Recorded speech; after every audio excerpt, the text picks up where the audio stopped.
인간이란 한자를 보면 사람 인자와 사이 간자를 씁니다. 우리 인간은 사람과 사람 사이의 관계를 원만히 잘 함으로써 인격이 형성되고 사람다워진다라는 뜻입니다. 오늘 고린도전서 16장 13절로 18절 말씀을 보면서 우리 그리스도인들은 어떤 인간관계를 가지고 살아야 할 것인가 하는 것을 잠깐 살펴보도록 합니다. 주후 56년경 바울이 소아시아의 중심지 에베소에 머물고 있을 때였습니다. 고린도 교회를 개척하고 그리고 그 다음 선교지 에베소에 가서 교회를 개척하고 있을 때였습니다. 고린도 교회 교인들 중에서 스데바나와 부드나도와 아가이고 세 교인이 찾아와서 고린도 교회 근황을 알려주었습니다.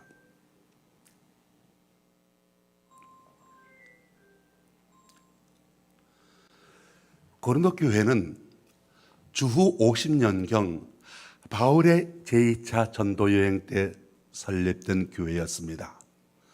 당시 고린도라고 하는 도시는 인구가 70만이나 되는 대단한 항구 도시였고 헬라 지역의 중심지였으며 최대 상업 도시였고 헬라 선교의 중심지였습니다.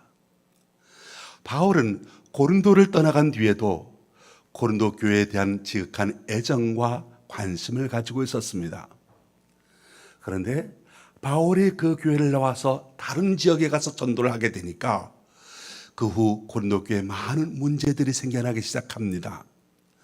고린도전서 1장과 9장 말씀을 읽어보면 바울은 고린도 교회 성도들로 인해서 마음이 무척 상해져 있게 되게 됩니다.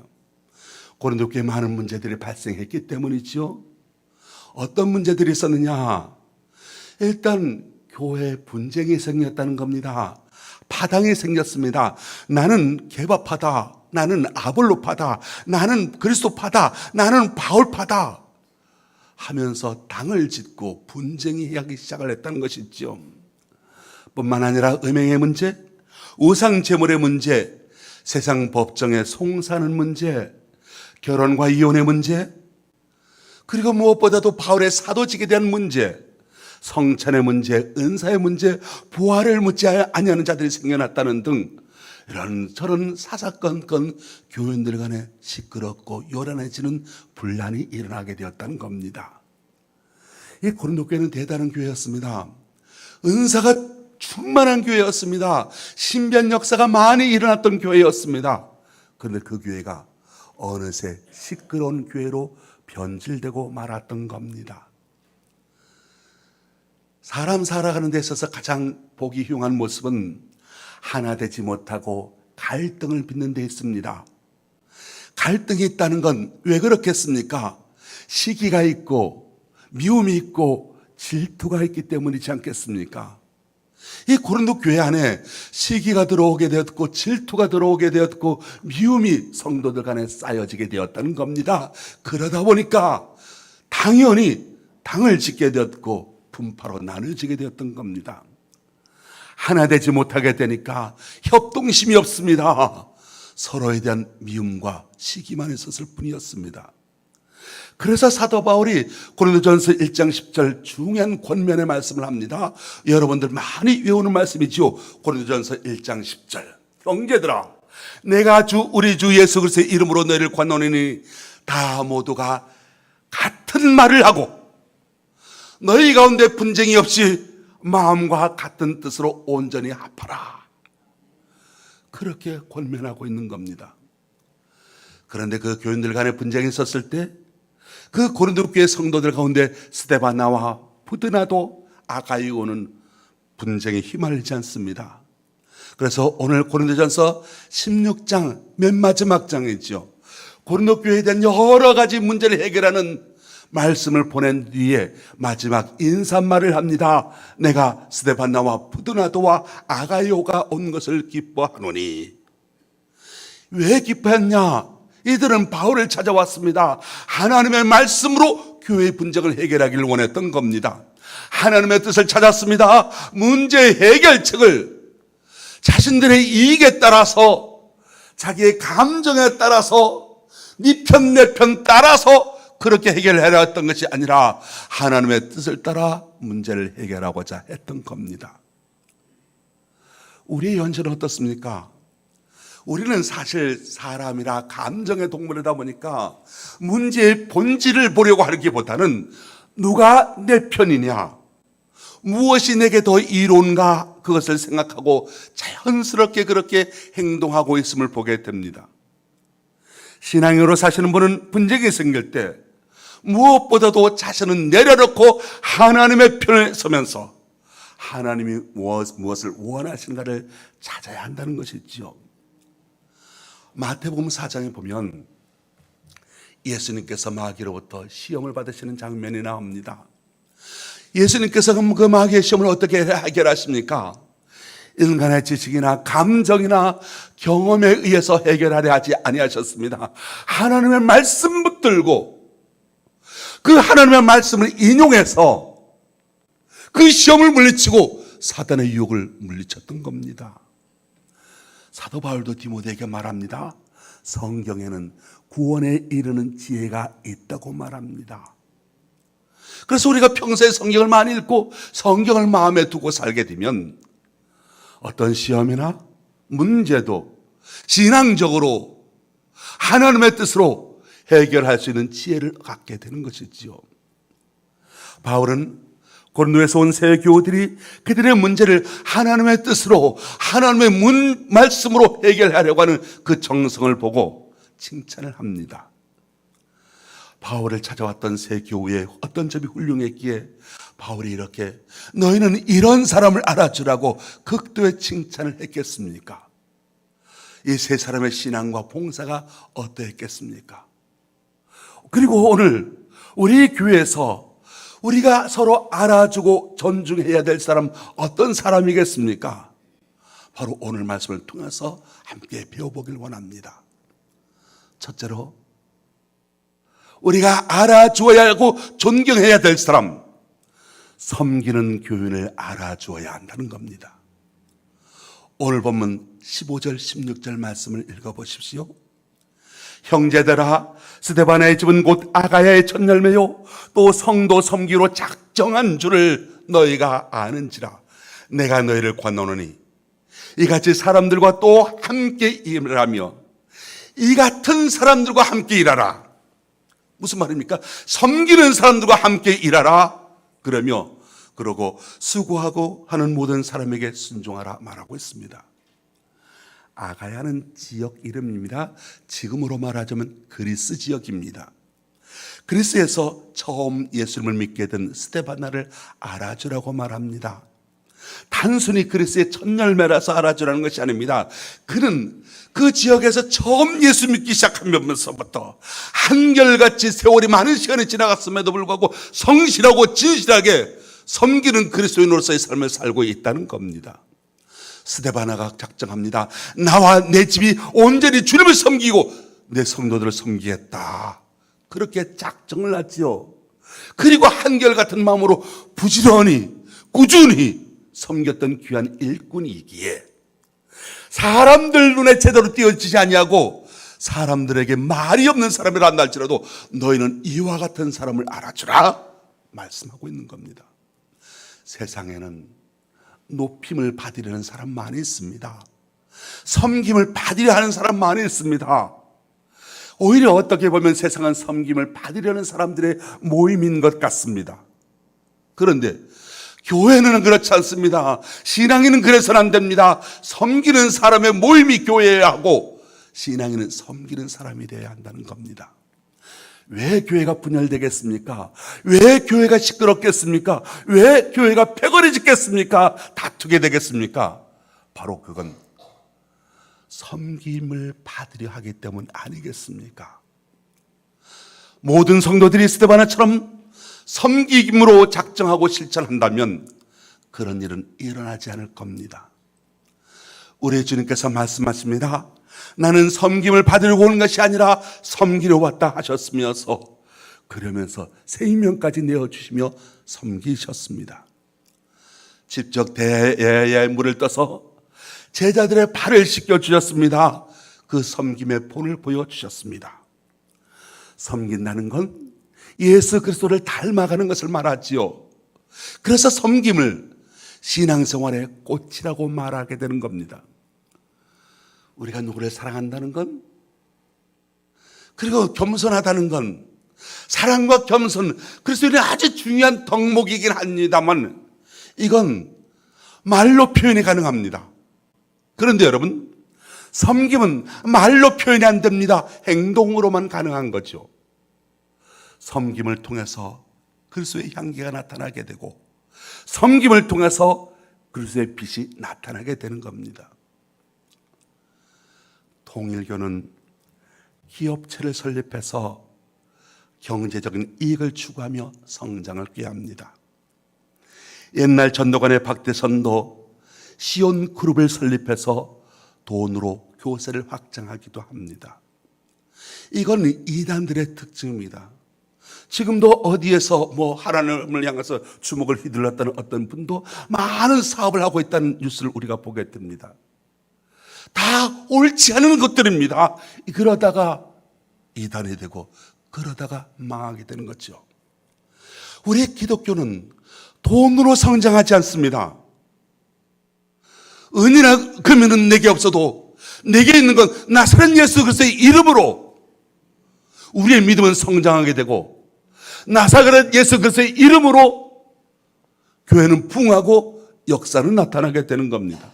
다시 말해서 예수님의 정신으로 살아가는 것, 돈이 아니라 예수님의 정신으로 믿음으로 살아가는 것, 그렇게 살아가게 될 때 섬기게 되고 성장하게 되는 거죠.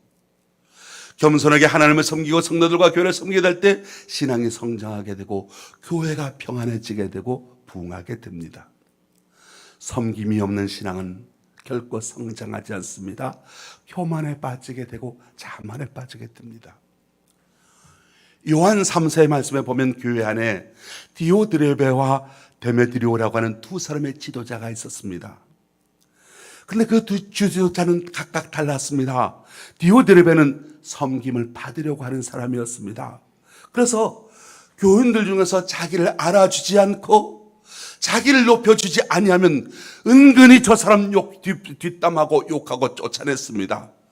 사도 요한이 말합니다. 이런 사람을 조심하라고, 이런 사람을 본받지 말라고 말합니다. 그런데 데메드리오는 말이 없었습니다. 충성스럽게 성도들 겸손하게 섬겼습니다. 온 성도들의 존경과 칭찬을 받게 됩니다. 사도 요한이 말합니다. 데메드리오를 본받으라 말합니다. 우리가 본받아야 할 신앙은 겸손하게 하나님과 성도들을 섬기는 사람입니다. 오늘 본문에 등장하는 스데바나, 브드나도, 아가이고 이 세 사람, 고린도교의 충성스러운 봉사자였고 신실한 신앙인이었고 너희는 이와 같은 자들 알아주라 말하고 했습니다. 뒤에서 잘하느니 못하느니 수근거리지 말고 칭찬해 주라는 것이지요. 그리고 이런 교회가 좋은 교회라고 말씀합니다. 사랑하는 성도 여러분, 저와 여러분이 스데바나의 집과 같이 교회와 성도들을 섬기며 살아갈 수 있게 되기를 원합니다. 우리 관계가 좋은 건 충성스럽게 이렇게 섬기는 사람들에 의하여 교회가 유지되어 왔고 오늘까지 이렇게 부흥하게 되었다는 사실입니다. 여러분 한 분 한 분 모두가 다 한결같은 마음으로 스데바나와 같은 신앙생활을 할 수 있게 되기를 바랍니다. 그리고 우리 교회 안에 스데바나와 같은 성도들을 존중히 여기고 알아주십시오. 우리 모두가 광화교회에서 스데바나와 같이 교회와 성도들을 섬기로 작정하고 부지런히 섬기며 삶을 살아가게 되시기를, 그래서 주님으로부터 칭찬받는 저와 여러분 다 되시기를 주님의 이름으로 축원합니다. 두 번째로 서로의 부족함을 채워주는 성도가 되라 말합니다. 17절 말씀을 같이 읽어봅니다. 본문 17절 시작.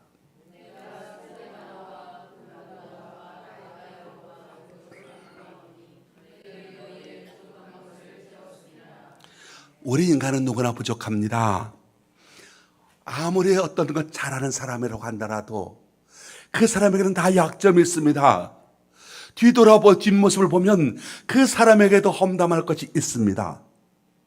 그래서 어떤 사람은 그 상대방의 부족함과 허물을 보고 욕하고 비난하는가 하면, 어떤 사람은 바로 그 상대방의 부족함을 감싸주고 대신 채워주려는 사람이 있습니다. 어떤 사람이 천국과 지옥을 이렇게 묘사합니다. 천국과 지옥에서 다 같이 밥을 먹는데 숟가락이 워낙 길어서 내 입으로는 먹을 수가 없답니다. 지옥을 가보니까 다른 사람은 생각하지 않냐고 무조건 자기 입에 넣으려고만 하니까 다 쏟게 되고 먹지 못하고 굶주림으로 고통당하더라는 겁니다. 근데 천국에는 서로가 상대방에게 또 넣어주면서 잘 먹고 있다는 겁니다. 무슨 말이겠습니까? 서로의 부족을 탓하고 욕하는 곳, 지옥이라는 겁니다. 서로의 부족을 채워주는 곳, 그곳이 천국이라는 것이지요. 서로의 부족함을 채워주는 교회가 천국이 되는 겁니다. 고린도 교회는 문제가 많았습니다. 너무도 하나님의 축복을 받았습니다. 신령한 은사들이 많았습니다. 기적적인 사건들이 많았습니다. 그런데 그 풍성함 속에 있었던 서로의 허물을 덮어주지 못합니다. 그 중에서 스데바나와 부도나도와 아가이고는 부족함을 뒷담하지 않냐고 흉보지 않습니다. 서로의 부족함을 채워주려 했습니다. 다른 사람의 약점을 보충해 주려고 하는 섬기는 자세를 가지고 있었다. 바로 이 사람들 때문에 후에 고린도 교회가 문제가 점차 해결되었고 은혜로운 교회가 될 수 있었던 겁니다. 우리는 어떻습니까? 다른 사람의 허물을 탓합니까? 아니면 채워주려 하고 있습니까? 대개 사람들은 남의 부족한 점, 약점을 알게 되면 들추어내거나 헐뜯거나 뒷담하는 데 익숙해져 있습니다. 그런데 우리는 본문의 세 사람처럼 다른 성도의 부족함을 비난하거나 탓하지 않고 채워주는 성도가 될 수 있게 되길 바랍니다. 그럴 때 우리 광흥교회가 든든하고 평안히 써가고 구원받은 수가 날마다 더해지는 좋은 교회가 될 줄로 믿습니다. 바울이 갈라디아 교회에 대해서 가르치기를 갈라디아서 6장 2절, 너희가 서로 짐을 지라 그리하여 그리스도의 법을 성취하라 라고 했습니다. 성경에 보면 서로라고 하는 단어가 많이 나옵니다. 서로 문안하라, 서로 화목하라, 서로 용납하고 서로 사랑하라, 서로 돌아보아주라, 서로 사랑하라 하는 말씀드립니다. 서로라고 하는 두 글자를 뺀다면 기독교 정신이 없어진다고 해도 과언이 아닐 것입니다. 서로라고 하는 말은 연대한다는 말이고 부족함을 보충해주는 관계입니다. 천국은 서로라는 훈훈함이 있지만 지옥은 나 혼자라고 하는 냉랭함이 있습니다. 그래서 예수님께서도 주기도문을 가르치실 때 하늘에 계신 내 아버지여 그렇게 하라 가르치지 아니하시고 하늘에 계신 우리 아버지라고 그렇게 가르쳐 주셨습니다. 사도 바울이 다시 로마 교회를 향해서 말씀하기를 로마서 15장 1절, 믿음이 강한 우리는 마땅히 믿음이 약한 자의 약점을 담당하고 자기를 기쁘게 하지 아니할 것이라 하였습니다. 어느 사회든지 간에 강한 자가 약한 자를 이용하려 할 때 그 사회는 전제사회가 되고 강한 자가 약한 자를 보충해 주려고 할 때 그 사회는 복지사회가 됩니다. 높은 뜻 숭의교회를 은퇴하신 김동호 목사님 유튜브에 참 이렇게 해서 우리 교인들 중에서도 많은 분들이 좋아하는 존경하는 목사님이십니다만은 이분이 신학교 다닐 젊은 시절 학창시절에 청량리 중앙교회에서 교육전도사를 하고 있었을 때였습니다. 이 교육전도사로 일하던 그 청량리 중앙교회에서 아주 가깝게 지내는 장로님이 계셨는데 그 장로님이 그 청량리 중앙교회 1년 전체 예산의 3분의 1을 맡아서 하시는 많은 헌금을, 제일 헌금을 많이 하시는 분이셨습니다. 이 김동호 교육전도사님이 당시 교회에 건의하고 싶은 것이 있어서 그래서 평소 가까운 분이고 당연히 헌금을 말하니까 발언권도 있겠다, 세겠다 싶어서 그분에게 부탁하면 잘 될 것이라 생각돼서 찾아가서 자기 의견을 말씀드립니다. 그 장로님 하신 말씀, 전도사님 참으로 좋은 일을 하려 하시는데 죄송합니다. 저는 당회에서는 일절 말하지 않습니다. 저는 헌금을 많이 하든지 말을 많이 하든지 둘 중에 하나만 해야지 둘 다 해서는 안 된다고 생각합니다. 저는 헌금을 많이 하기로 했고 말은 하지 않기로 했습니다. 그러니 전도사님께서 당회장님이나 관계부장님께 말씀드린 것이 좋겠습니다 라고 하면서 딱 잘라 거절하더라는 겁니다. 이런 훌륭한 장로님이 계셨다는 건, 그리고 그런 장로를 만날 수 있었다는 건 큰 축복이었다고 간증을 하지요. 물질을 많이 바치는 분들 잊지 말아야 할 것이 있습니다. 그건 겸손이요 교회 화평입니다. 헌금을 많이 하는 일 매우 귀합니다. 그런데 그것으로 교만해져서 일 처리를 가리지 않고 말을 많이 하게 되면 오히려 교회에 큰 어려움을 가져올 수 있다는 이야기겠지요.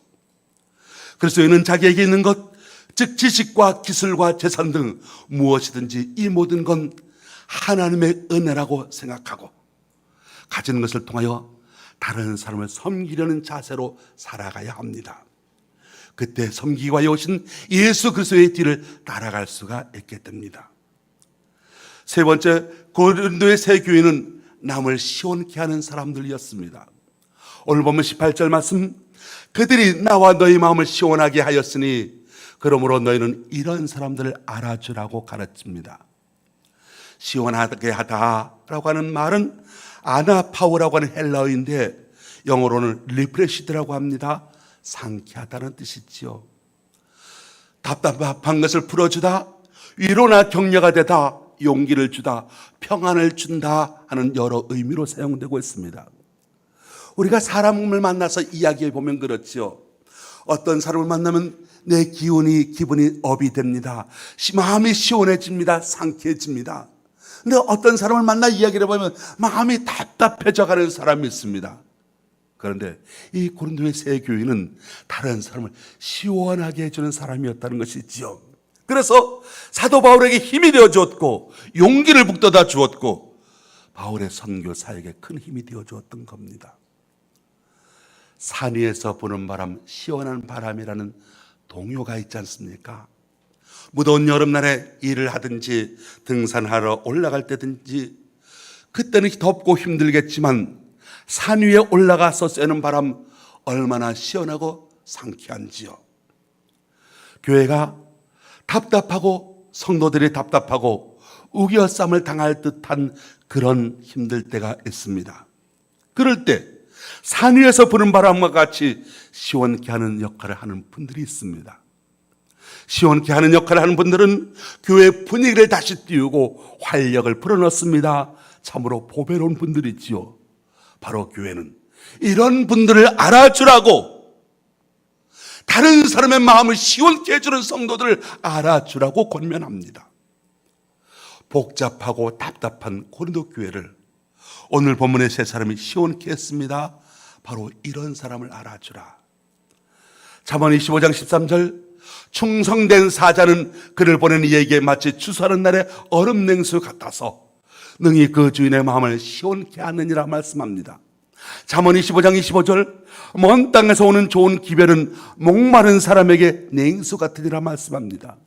충성된 사람 어떤 사람이냐? 성도가 알아줘야 할 사람 어떤 사람이냐? 무더위에서 일을 하는 사람들이 얼음물을 들게 된 것처럼 시원함을 주는 사람이라고 말씀합니다. 무더위에 일하다가 얼음 둥둥 뜨는 냉수를 맞으면 꿀마시고 시원하지 않습니까? 그렇게 다른 사람의 마음을 시원케 하는 그런 냉수 같은 성도가 되라고 말씀하는 것이지요. 어떤 사람이 신앙생활 잘하는 것이겠습니까? 언제 어디서나 다른 사람의 마음을 가볍고 상쾌해 주는 사람이어야 한다는 겁니다. 잘하는 사람에게 잘한다고 칭찬해주고 그 사람의 좋은 점을 힘돋아주고 용기를 북돋아주고, 그리고 약점이 보이거든 슬쩍 덮어주고, 그리고 실패한 사람에게 손을 잡아주고 위로와 격려가 되어주는 사람, 바로 이 사람이 다른 사람의 마음을 시원케 하는 사람이지 않겠습니까? 박수 칠 줄 아는 사람 박수 받을 수 있습니다. 말로만 사랑을 외치고 뒤돌아서서 뒷담하고 험담한다면 바로 그런 누구의 문제가 다시 만나게 되는 것이겠지요. 우리의 주위를 둘러보면 남의 부족을 흉보며 들춰내는 사람이 있기도 하고 스데바나와 같이 남의 부족을 채우는 사람이 있을 수도 있습니다.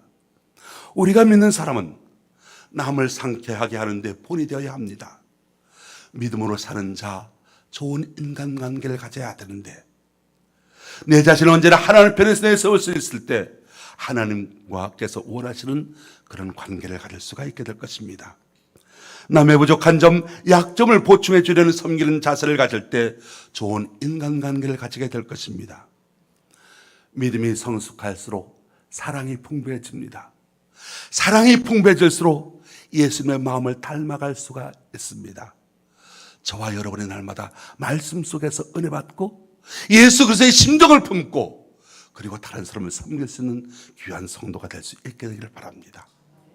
그러면 배우 진태현 씨가 호텔킹이라는 드라마를 강원도 평창에서 촬영합니다. 평창에서 서울까지 본교회 새벽 예배 드리기 위해서는 2시간 반을 운전해야 합니다. 이분이 새벽 예배를 너무 사모했습니다. 하나님의 말씀을 사모했습니다. 새벽 3시에 일어나 2시간 반 운전해서 새벽 예배 드리고 다시 촬영장으로 복귀하기를 2달 반, 2달 동안 합니다. 왜 그랬을까요? 말씀을 사모하니까요. 말씀대로 살고 싶으니까요. 혼자서 성경 읽는 것도 좋지만 함께 성경 말씀 읽고 들으면 그것이 너무 즐거웠고 그것이 좋아서 그래서 매일 새벽 평창에서 서울까지 2시간 왔다 갔다 찬양하면서 다녔다고 합니다. 그것이 즐거웠다고 합니다. 그랬더니 어떤 일이 났습니까?